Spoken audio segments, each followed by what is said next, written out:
Unfortunately, for whatever reason, my humour, maybe my political stance, I don't know, but SkateWine. This is not actually a wine. This is something that's going to be positive. So it's not a skate wine, it's a skate positive. I've tried to put together 10 people that have inspired me over the 25 years of skateboarding, and probably a drop in the ocean compared to some people watching this video. Tried to put together a list of 10 people that have inspired me. It's come to about 15 plus people that have inspired me over the time I've been in skateboarding. I have 22 minutes remaining on the SD card, so let's get into it. It kind of goes in no specific order. It's more of a timeline. Here we go. Number 1. When I first started skateboarding, we had something called Gold Coast Ocean Fest. We still have it. It's a music festival, as every festival seems to turn into. At that festival, we had Ali Cairns. Back when I first started skateboarding, Ali Cairns was one of the top vert skateboarders. We had the Red Bull vert ramp, and unfortunately, the first time I went, he actually gave himself concussion, and I didn't meet him until the following year, but he was a massive inspiration to me. Speaking of slams, we watched in horror when Ali Gum missed his landing after a 360 backside air and face planted into the ramp. He was given a clean bill of health after a visit to hospital, and the other skaters remained strangely philosophical. It encourages you. It makes you think, that's a bit of adrenaline rush, got to do that. I think I was about 13. I just wanted to skate vert, and I wanted to be Ali Cairns, and I think for a good year I just used to style myself off of him. Coming in second, we had Rad, the Channel 5 skateboarding show Rad, with Mark Churchill and Christian Stevenson. Rad, rad, rad, rad, rad. Mark Churchill, over the 25 years, has been a huge inspiration to me, with emceeing, with his skateboarding. He was on Vans. I always wanted to be on Vans when I was younger, not so much anymore. I mean, he's still repping 25 years later. He's still an absolute icon. Got him on the podcast. A lot of the people on my podcast I've looked up to, and it was such an honour to speak to him. Christian Stevenson, also massive shout out to Christian Stevenson, not a skater but a presenter, and something that I've always looked up to, the people who've managed to speak on camera and just enjoy themselves, and they've both done a brilliant job at that. And next in, we've got the No Comply team. They were a team based down in Exeter, and I was sponsored by them for about 2 years, I believe. Got a load of free clothing from them. Tim Woodrow and Paul Foster, who, I mean, I only went out FPVing. Paul Foster is the reason I've got into FPVing recently, and I always used to look up to Dan McDermott. He was amazing skateboarder. He was on a lot of, I think, Cliche, a lot of skateboard brands back in the day. Always used to look up to those guys. So shout out to No Comply. I think I've got a t-shirt somewhere. Next in, interestingly, not so much anymore, but Trawler, Mark Lawler from Plymouth. When I was younger, I always used to look up to the guy, and I think as you grow older, and you might learn a thing or two about individuals, and unfortunately not so much anymore, but I still respect the guy. He's got into photography more recently, and he's released some books, so still an inspiration in some regards. He's gone through some stuff, so shout outs to Trawler. Coming in at number 4.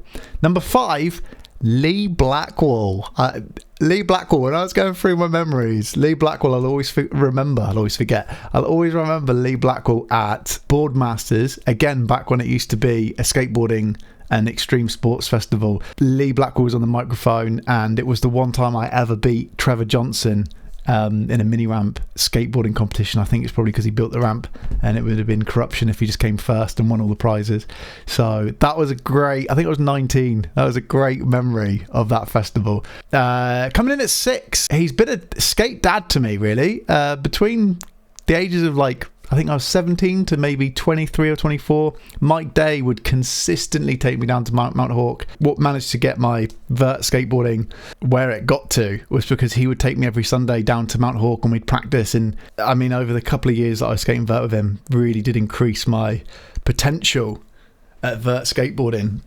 So Mike Day, always looked up to the guy, absolutely loved Mike Day. Politically speaking, we are worlds apart, and that's why I love him so much, because we get on, and he's just an absolute inspiration, honour to skate with, and has basically been my skate dad. So shout out to Mike Day. And coming in, this kind of relates back to around the time of Gold Coast, which I have mentioned, Pete King. And I grazed the first 2 layers of skin off my palm once. Pete King and Rodney Clark, Reaction. I remember just looking up to the Reaction guys. I think it was my first board. I think it's gone now, unfortunately, but my first board was Reaction. And Pete King has always been someone that I've looked up to. He did the demonstrations when I was in my teens and was at the Gold Coast Ocean Fest, and used to still does have an absolutely amazing style. So Pete King. Number 8, Greg Nowick. Now Greg Nowick comes in because he went from being, you know, a Southampton skater. Mark Church, he was on Rad. Yeah, whatever.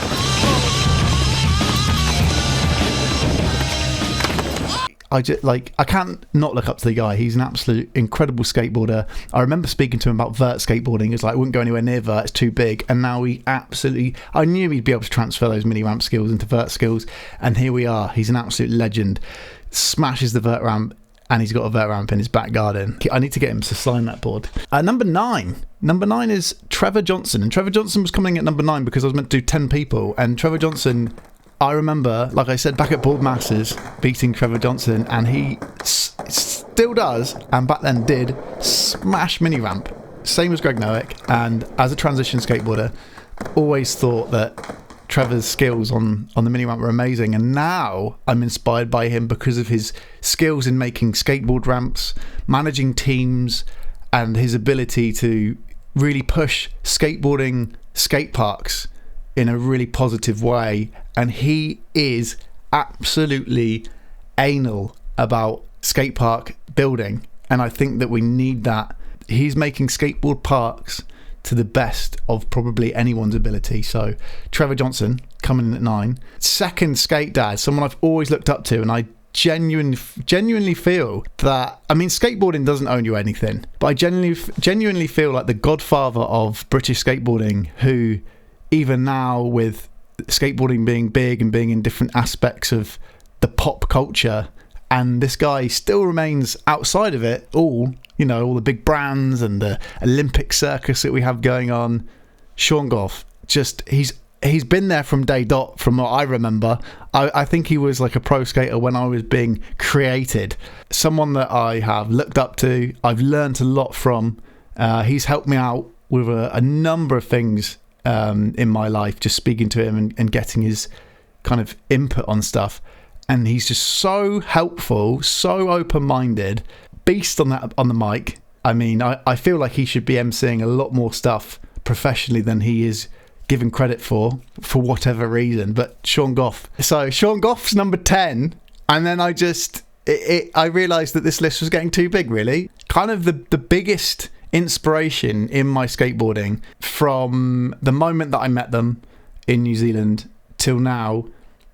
Every day I seem to get more respect for this person, and talking to them recently about quite sensitive topics within skateboarding, and they managed to listen to me waffle, and they understood where I was coming from. I understood where they were coming from, and maybe we didn't agree with everything that was said in that conversation, but I learned so much from. They will forever be pushing the boundaries of life, not just skateboarding. But Lizzie Armento is someone that I have looked up to for a long time, and with a lot of issues that have happened around the globe more recently, and their ability to stay fairly neutral with a lot of it, because we live in a time of division, and Lizzie's amazing in being able to put across things in a mature way that doesn't upset people, but yet is not fence sitting, and I just think it's an extraordinary talent to have, and someone that I do really look up to, and I imagine I will be looking up to for years to come. Of course, we have the board in the office in the background signed, because you've got to remember these people every day that inspire you. I am here. Oh. Next on the list, and I think it might surprise a lot of people. But number 11 is... No, wait, number 12. Number 12 is Nora Vasconcelos. Nora Vasconcelos, I think I came across a YouTube video. The amount of character that she possessed back when she was more of an unknown was just so refreshing. And her and Logan, I remember seeing a couple of videos with her and Logan, and they were just fun. They were just fun, like childlike, immature, and I really loved that. And I really liked the ability of Nora to just, again, push the creative boundaries of everything she was doing, whether it was art or skateboarding or like everything, like even the media with videos. There was a couple of really funny videos that were put out, adverts, and I just really liked it. She did a couple of videos with me, and I think understood the humour that I have. And unfortunately, more recently, I think that politically things have got very heavy, and I've always really respected her ability to speak out, because the more high profile you get, the less likely you are to speak out about issues, I believe, unless that is your fame about speaking out about issues. And she's managed to do it, and unfortunately, for whatever reason, my humour, maybe my political stance, I don't know, but for whatever reason, more recently, as friends, as people that know each other transatlantically, maybe a misunderstanding, or for whatever reason, but Nora Vasconcelos, always looked up to her. I think that the stuff that she's done is amazing. I think a lot of her opinions, as strong as they are great to see vocalised. Number 13, I have the hoodie on because I love the hoodie. Flatspot Magazine, the guys from Flatspot Magazine. So Woody, Tim and Mateus. I hate SkateWine. All three of those guys. I'm combining them into one Flatspot Magazine, but it's amazing. Those three character traits are so different, and the combination making Flatspot Magazine is just a thing of beauty. I did not know about Flatspot Magazine when I first saw the guys at Copenhagen Open, and then it just turned out that we had the same humour and we were doing the same sort of stupid interviews. Woody was doing it in a lot more, I'd say, professional way, and obviously had Tim filming him, so they were a crew. And I just remember being like, man, I like film everything, I like edit everything, and I'm the interviewer, and these guys are like so professional. And I remember being just blown away by the fact there was another European. I love European media. I think it's so off the wall compared to other things around the globe. When I first met and saw those guys, I was like, my goodness. And that was 2017, so that was a good 7 years ago. Yeah, I just absolutely love what those guys have achieved in those 7 years with the Flatspot event that they've just done last year, Peer Parade. It was amazing, so refreshing and crazy and brilliant. And it's raining and they've got an ice block out, and the Netherlands, I feel like they're similar to the British. They're just partying in the rain. I'd gone in and I managed to miss all the ice block challenge because I thought it was going to be rained off, but no, they still saw it through. I hope that Flatspot Magazine goes for many, many years to come. And more recently, we've got the final two in my list, and no doubt I've forgotten some people. 6 minutes left on the SD card. 14, one of my favourite people in America, Frank Branca. I've learnt so much video editing, styles of filming, styles of editing with the filming, especially relating to skateboarding, but also professionally within other areas, not just skateboarding, within a professional environment, interviews.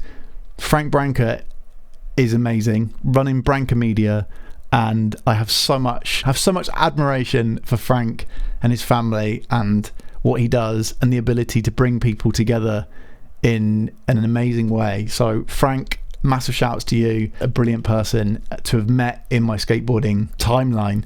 And finally, I'll go get the award. Let's just give it away. Paul Zitzer. Got him to sign this one to his favourite YouTuber. I don't know whether that's a positive or a negative. I love you, Rob, but I've seen you skate. The window's closed for Tam Bam. And Tim loves this story from Flatspot Magazine because I'm not very good with skate trivia. If we go back to my number one, Ali Cairns, I don't know many skaters, especially street skaters, and I really should have known who Paul Zitzer is. At Far and High last year, I asked Paul Zitzer whether he could do a 540, and afterwards Tim said to me, "You were joking, right? You know who Paul Zitzer is? He's like a world-class vert skateboarder." And wow, I felt this big. Yeah, when Tim told me, I was like, oh, okay. And like, I knew that there was a couple of people that ran Tampa, and Paul being one of them, Brian being the other person. I was like, I've met the two owners, but I did not know that Paul was a professional vert skater, so I did not feel very big at all. And his ability to overlook my stupidity and trivia that I did not know has been amazing. And just seeing the way that Paul Zitzer holds and carries himself is amazing. I really respect people that can hold themselves as the way that Paul does, and I think I'm very pessimistic with how people carry themselves, especially when they're as nice as Paul. And Paul's just genuinely, I don't know how he does it, he just seems to be genuinely nice all the time, which I can't deal with being nice for 2 minutes, and Paul manages to do it what seems to be all the time. So Paul Zitzer is just an inspiration in the way that he manages to do that. MC work, only knowing about Paul recently, his MC work is outstanding. I am very critical of a lot of professionals that do it. I think that some of them are fairly neutral and beige, but you know, big companies I think need beige, because you can't have crazy people MCing events because they could be too controversial or too annoying. And Paul Zitzer, much like Mark Churchill, manages to MC stuff with that, you know, that salt and pepper, that sprinkle that really still manages to inject some interest into skateboarding. Because you get commentators for everything, golf, football, everything. And I think the ability to inject enthusiasm into what you're talking about, even the most enthusiastic skateboarders can still sound really boring on a microphone. And I think that Paul Zitzer just manages to inject that humour, like quick thinking, gets the job done. So I've got 2 minutes left on my SD card. My monitor is flashing away, so I'm going to have to finish it here. Let me know in the comment section who your inspiration's been in skateboarding for the 3 people that are going to watch this. I hope you enjoyed this. I hope this has been a positive video, because, you know, negative videos, blah blah blah blah blah. SkateWine, I mean, I started off as a jokey complaint. We're being positive. This is a positive video. Signing off. Have a good day. Go out and skate if it's sunny. It's not been very sunny here in the UK. Go and enjoy yourself. Peace. Shout outs to everyone on the list. I'm sorry if I forgot anyone.